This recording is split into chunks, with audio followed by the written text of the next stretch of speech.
मी येताना पोलिसांना घेऊनच आले होते। ज्या गोष्टींचा पुरावा आमच्याकडे नव्हता तो तुम्ही दिलात आम्हाला। नाही, आता जे काही कॉन्फिडेंटली तुम्ही बोललात, जे काही बरळलात, तो सगळा कबुली जबाब या फोनमध्ये आम्ही रेकॉर्ड केला।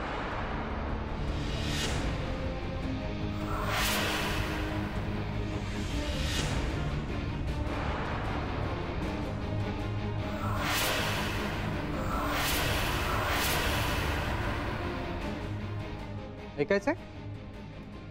एक मिनिट। त्या म्हाताऱ्यांची फसवणूक मीच केली।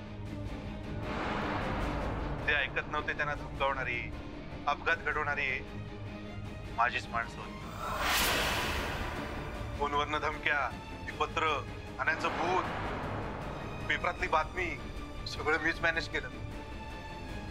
हिसकावून घेतली सगळ्यांची घरं। शिडराव पाहिलं का त्या सुजितरावांचं हास्य?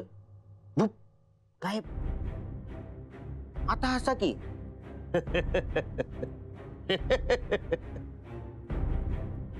सुजितराव त्या म्हाताऱ्यांना घाबरवण्यासाठी ज्या ज्या क्लुप्त्या केलं ना, त्याऐवजी एक छोटी नाटक कंपनी काढली असती ना, ती चालली असती।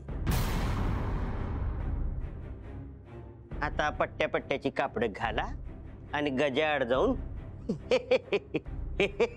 कसं कसं परत एकदा कळलं का? होय छपरी, चल। तुमची सगळी माणसं आमच्या ताब्यात आहेत। इन्स्पेक्टर साहेब, सोसायटीतल्या रहिवाशांची आणि ज्यांनी बंगले विकत घेतले त्यांची स्टेटमेंट्स मी तुम्हाला दिली आहेत आणि आता मी हे रेकॉर्डिंग सुद्धा पाठवतो। थँक्स। आता पुढचं काम आमचं। तुमचे आणि तुमच्या टीमचे खूप खूप धन्यवाद। ए पकडे त्यांना। चल चल चल, हे चल।